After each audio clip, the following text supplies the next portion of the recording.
মানবদেহের রক্তচাপ স্বাভাবিক রক্তচাপের চেয়ে কমে গেলে সেটাকে লো ব্লাড প্রেশার বলে।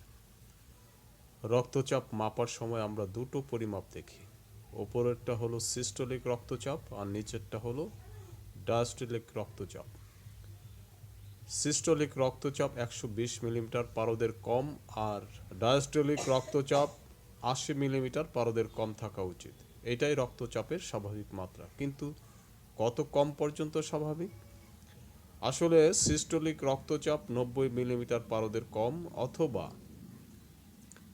ডায়াস্টোলিক রক্তচাপ 60 মিলিমিটার পারদের কম না হলে নিম্ন রক্তচাপ বা লো ব্লাড প্রেশার বলা হয় না। নিম্ন রক্তচাপ কোনো রোগ বা স্বাস্থ্য সমস্যা নয়, তবে মনে রাখতে হবে রক্তচাপ খুব বেশি কমে গেলে মস্তিষ্ক, কিডনি ও হৃৎপিণ্ডে সমস্যা হয়ে রোগী মারা যেতে পারেন। নির্দিষ্ট একক কারণে নিম্ন রক্তচাপ হয় না, নানাবিধ কারণ থাকে, যেমন পানি শূন্যতা, সময় মতো সঠিকভাবে খাবার না খাওয়া, অতিরিক্ত পরিশ্রম, মানসিক অস্থিরতা, দুশ্চিন্তা, ভয়, অপুষ্টি, অপর্যাপ্ত ঘুম, ডায়রিয়া, বদহজম, রক্তপাত, রক্তশূন্যতা, গর্ভাবস্থা, হরমোনের ভারসাম্যহীনতা, ঔষধের পার্শ্ব প্রতিক্রিয়া ইত্যাদি। এছাড়া হার্টের সমস্যা, অ্যাড্রিনাল গ্রন্থির সমস্যা, তাপমাত্রার তারতম্য, গ্যাস্ট্রিকের সমস্যা, দীর্ঘমেয়াদী কোনো রোগে আক্রান্ত থাকা, নার্ভের সমস্যা ইত্যাদি কারণে নিম্ন রক্তচাপ হয়। কিছু উপসর্গ থেকে আমরা খুব সহজেই নিম্ন রক্তচাপে আক্রান্ত ব্যক্তিকে শনাক্ত করতে পারি, যেমন সবসময় মাথা ঘোরানো, বসা থেকে উঠে দাঁড়ালে হঠাৎ মাথা ঘুরে যাওয়া বা ভারসাম্যহীন হয়ে যাওয়া, দুর্বলতা অনুভব হওয়া, চোখে অন্ধকার বা ঝাপসা দেখা, বমি ভাব হওয়া, শারীরিক বা মানসিক অবসাদ, খুব কম বেশি তৃষ্ণা অনুভব হওয়া, ঘন ঘন শ্বাস প্রশ্বাস নেওয়া, শ্বাসকষ্ট হওয়া, হাত পা ঠান্ডা হয়ে যাওয়া, প্রস্রাব কমে যাওয়া, অস্বাভাবিক হৃদস্পন্দন হওয়া ইত্যাদি। কারো হঠাৎ নিম্ন রক্তচাপ ধরা পড়লে বা প্রেশার কমে গেলে যত দ্রুত সম্ভব তার শরীরে পর্যাপ্ত তরল প্রবেশ করাতে হবে। তাৎক্ষণিক খাওয়াতে হবে ডাব, স্যালাইন, চা, চকলেট, পানি, দুধ বা অন্য কিছু যাই হোক না কেন। গুরুত্বপূর্ণ বিষয় হলো তাকে পানি জাতীয় কিছু খেতে দিতে হবে। শরীরে জলীয় অংশের পরিমাণ বাড়লে কিছুক্ষণ পর দেখা যাবে রক্তচাপ স্বাভাবিক হয়ে আসছে। লবণ ও লবণ জাতীয় খাবার বেশি খাবেন।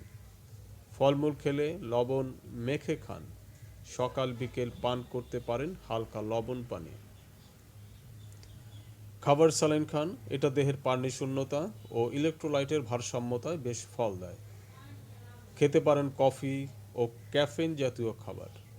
কিছুদিন নিয়মিত কিশমিশ খেলেও লো প্রেশার নিয়ন্ত্রণে আসে। মধু, কাঠবাদাম, চীনাবাদাম খান। তাজা শাকসবজি খান, কারণ এতে প্রচুর ফলিক অ্যাসিড থাকে।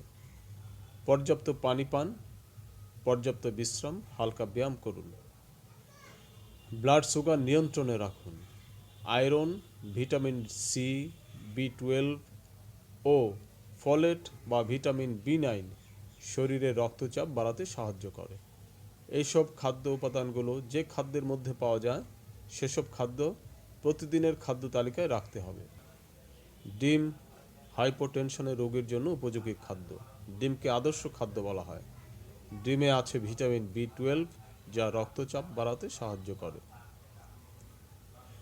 প্রতিদিন তরল জাতীয় খাবার খাওয়ায় অভ্যাস করতে হবে। স্যুপ, কফি, ফলের রস, দুধ, শরবত ইত্যাদি তরল জাতীয় খাবার খেতে হবে। টক জাতীয় ফলে থাকে ভিটামিন সি। এছাড়াও পটাশিয়াম, ম্যাগনেসিয়াম থাকে যা সোডিয়ামের কার্যকারিতা ঠিক রাখে। তাই লেবু, মাল্টা, কমলা জাতীয় ফল প্রতিদিনের খাদ্য তালিকায় রাখুন।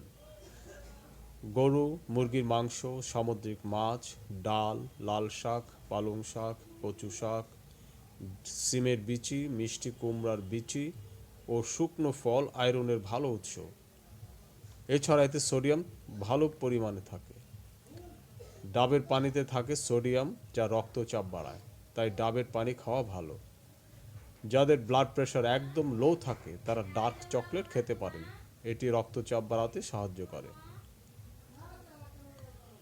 রোগীর সাময়িক রক্তচাপ বাড়ানোর জন্য যদি রোগী দুর্বল হয়, হজম শক্তি ভালো থাকে এবং অরুচি থাকে, খাবার খেতে ভালো না লাগে, তাহলে ভিটামিন বি কমপ্লেক্স সিরাপ খেতে দিতে হবে।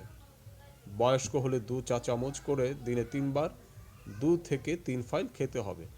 Eduvit, Pacific pharmaceutical, Aristoplex, Beximco pharmaceutical, B50, Square pharmaceutical, Beconex, Renata, Nutrovit, ACI, Opsovit, Opsonin pharma, Orioplex, Orion pharma, Sinaford, Ibn Sina, Solviton, SKF pharmaceutical, Supraplex syrup.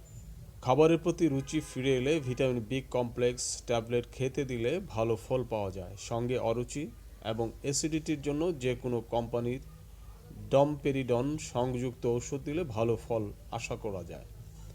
খাবারের 15 মিনিট আগে, সকাল, দুপুর এবং রাতে Apaldon tablet, Aristo pharma, Cozy, Orion pharma, Diflux, Beximco pharmaceutical, Domilin, General pharmaceutical, Domilux, Popular pharmaceutical, Domin, Opsonin pharma, Domiren, Renata limited, Don A, Acme laboratory. এছাড়া Navana pharmaceutical, ACI limited, SK pharmaceutical, drug international, Incepta, Beacon, Square ফার্মাসিউটিক্যালের ওষুধ খেতে পারেন, কিংবা antioxidant বা super antioxidant যুক্ত ওষুধও খেতে পারেন।